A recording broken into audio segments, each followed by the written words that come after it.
दोस्तों, चाहे आप जॉब कर रहे हो या बिजनेस या फिर आने वाले टाइम में करने वाले, अगर आपको पैसे से पैसा कैसा बनाना है और पैसे को कैसे मल्टीप्लाई करना है, इसके अगर आपको फंडामेंटल्स आ गए तो आप बहुत ज्यादा जल्दी फाइनेंशियल फ्रीडम हो जाओगे। तो इसका मतलब ये नहीं। एक स्कीम है, अमीरों की स्कीम मेरे हाथ लगी है। 25 दिन में पैसा डबल। 25 दिन में पैसा डबल? ये प्रोसेस के लिए आपको थोड़ा इसमें टाइम देना पड़ेगा, आपके एनर्जी देना पड़ेगा, आपको इसमें थोड़ा नॉलेज देना पड़ेगा।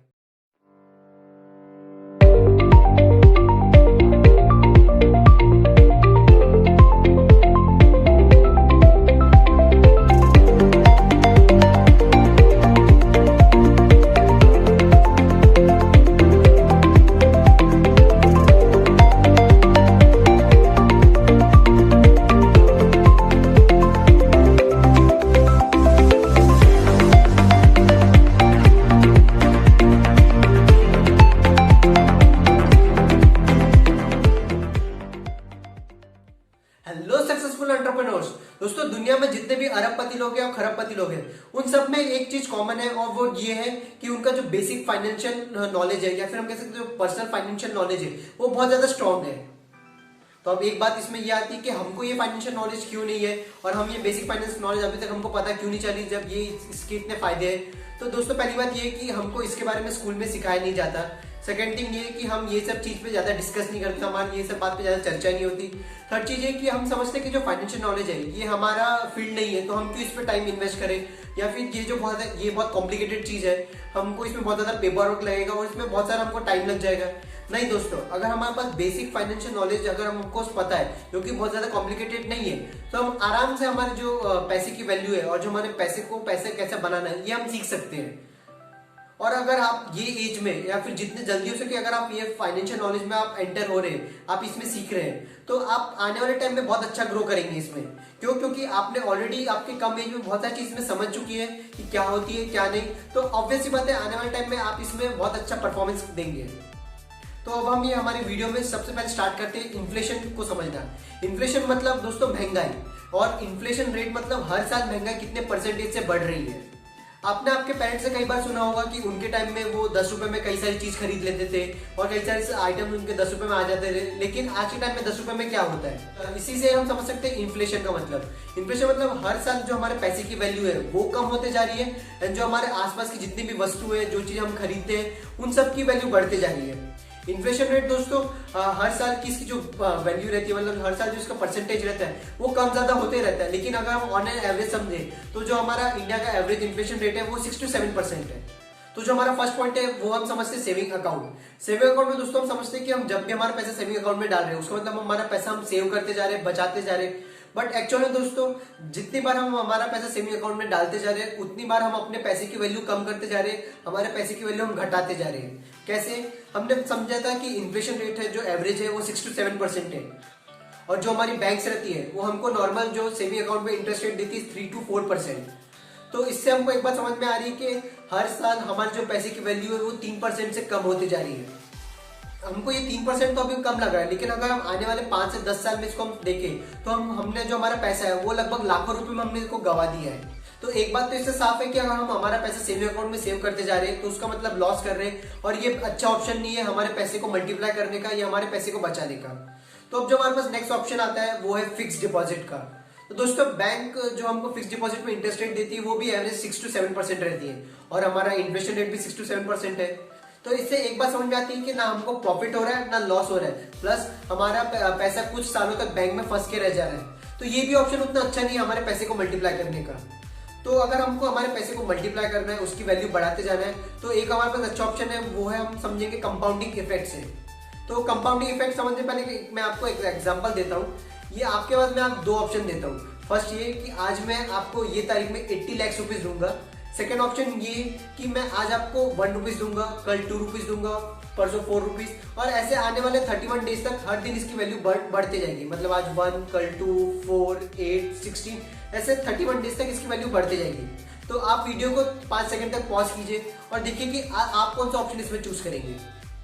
दोस्तों अगर आपने ऑप्शन नंबर 2 चूज किया तो आप जानते हैं कि आने वाले 31 डेज के बाद आपके पास कितने पैसे हो जाएंगे? More than 1 crore 7 lakh. इसी इफेक्ट को दोस्तों कहते हैं कंपाउंडिंग इफेक्ट। कंपाउंडिंग इफेक्ट मतलब वो कि हमारे जो पैसे है उसकी वैल्यू एक्सपोनेंशियली ग्रोथ करते जाएगी और हर दिन छोटा छोटा अमाउंट हम इसमें ऐड करते जाएंगे और आने वाले कुछ टाइम में इसकी वैल्यू कई गुना बढ़ चुकी होगी।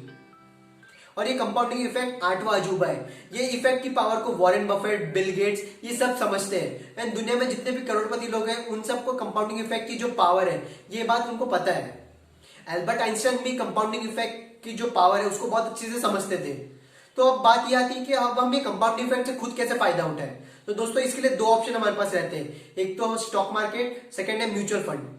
आगे बढ़ने से दोस्तों मैं एक चीज बताना चाहता हूं कि अगर हमको स्टॉक मार्केट या म्यूचुअल फंड किसी में भी इन्वेस्ट करना है तो आज के डिजिटल वर्ल्ड में ये पॉसिबल है कि हम घर बैठे अपने फोन से इजीली कर सकते हैं। पहले के टाइम में हमको बाहर जाना पड़ता था, बहुत सारे पेपर वर्क करने पड़ते थे और वो प्रोसेस थोड़ी कॉम्प्लिकेटेड हो जाती थी, लेकिन अब ये सिस्टम इतना ईजी हो चुका है कि आप घर बैठे अपने फोन से इजीली कर सकते हैं।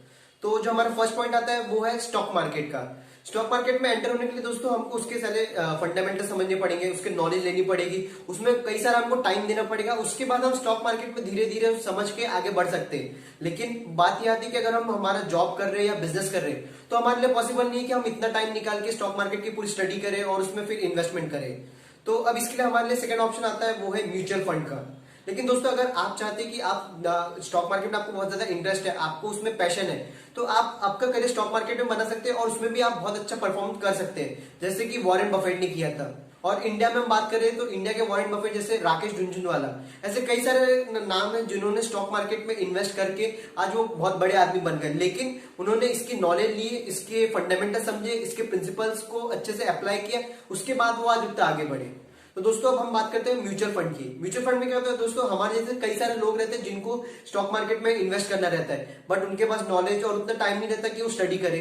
तो वो क्या करते हैं, ये सब लोग अपना थोड़ा थोड़ा पैसा जितना उनको इन्वेस्ट करना रहता है ये सब लोग एक म्यूचुअल फंड कंपनी को देती है। वो कंपनी में क्या होता है कि एक्सपर्ट लोग रहते हैं जो अपना पूरा टाइम एफर्ट वो एक स्टॉक मार्केट में लगा के रहते हैं। वहां वो जो एक्सपर्ट लोग रहते हैं वो दिन भर एनालिसिस करते हैं स्टॉक मार्केट में। तो हम अपना पैसा उन म्यूचुअल फंड वालों को देते हैं, तो वहां के जो एक्सपर्टीज लोग रहते हैं वो हमारे पैसे को स्टॉक मार्केट में इन्वेस्ट करते हैं। मतलब आपका जो पैसा है इनडायरेक्ट वे में स्टॉक मार्केट में ही इन्वेस्ट हो रहा है बट म्यूचुअल फंड के थ्रू हो रहा है। तो mutual fund as compare to stock market एक सेफ है। सेकंड थिंग, म्यूचुअल फंड में आपको 12 से 20% का एवरेज में आपको रिटर्न मिलता है। उसका मतलब आपने इन्फ्लेशन को बीट कर दिया। और दोस्तों म्यूचुअल फंड में आप आराम से घर बैठे आपके फोन से इन्वेस्टमेंट कर सकते हैं। मैं पर्सनली ग्रो ऐप का यूज करता हूं। म्यूचुअल फंड में दोस्तों बेसिकली दो चीज रहती है, एक तो systematic investment plan, second lump sum. Systematic investment में प्लान में आपको हर मंथ एक पर्टिकुलर अमाउंट आपको जमा करनी रहती है और इसमें आप मिनिमम 500 रुपीज से स्टार्ट कर सकते हैं। एंड जो हमारा सेकंड आता है वो है लमसम। लमसम मतलब आपके पास जितना पैसा एक साथ आप पूरा का पूरा उसमें इन्वेस्ट कर दो। बट एज ए बिगिनर मैं आपको सजेस्ट करूंगा कि आप सिस्टमैटिक इन्वेस्टमेंट प्लान से स्टार्ट करें। और आपको जानना है कि अगर आप सिस्टमैटिक इन्वेस्टमेंट प्लान से हर मंथ अगर इतना इतना पैसा दे रहे हैं और आपको आने वाले टाइम में उसमें कितना रिटर्न मिलेगा, तो आप गूगल कीजिए सिस्टमैटिक इन्वेस्टमेंट प्लान कैलकुलेटर। उसमें आप लिखिए कि आप हर मंथ कितना इन्वेस्टमेंट कर रहे हैं, आपको एवरेज में कितना रिटर्न मिलेगा और आप कितने साल तक इन्वेस्टमेंट कर रहे हैं। फॉर एग्जांपल आप 5 साल के लिए इन्वेस्टमेंट प्लान डाल रहे हैं, आपका 12% एवरेज आपको रिटर्न मिलेगा और 500 रुपीज आप पर मंथ दे रहे हैं, तो आपको कैलकुलेट करके ऑटोमेटिकली बता देगा कि आपको at the end of 5 years कितना आपको पैसे मिल जाएगा। अब जो हमारी सेकंड थिंग आती है वो है लमसम। लमसम मतलब आपके पास जितना भी पैसा आप सब एक साथ इन्वेस्ट करते हो और उसमें आपको रिटर्न मिले। बट एज अ बिगिनर मैं आपको सजेस्ट करूंगा कि आप सिस्टमैटिक इन्वेस्टमेंट प्लान में ही जाइए। दोस्तों ये तो बात होगी हमारी स्टॉक मार्केट और म्यूचुअल फंड की, लेकिन ऐसे मार्केट में और सारे वेज है और अलग अलग थोड़े थोड़े तरीके हैं जो कि आपको आपके जो पैसे है उसको इन्वेस्ट करने में आपको हेल्प करती है, आपको ज्यादा से ज्यादा रिटर्न दे और आपके पैसे को मल्टीप्लाई करने के और वेज है। तो आप गूगल कीजिए, सर्च कीजिए कि और ऐसे कौन कौन से बेसिक वेज है जो आप एज अ स्टूडेंट या फिर एज अ बिगनर आप खुद स्टार्ट कर सकते हैं, क्योंकि आप जितना खुद सर्च करेंगे उतना आपको इसमें और ज्यादा नॉलेज आती जाएगी। सो इसी के साथ ये वीडियो खत्म करता हूँ। थैंक यू सो मच दोस्तों आपके टाइम के लिए।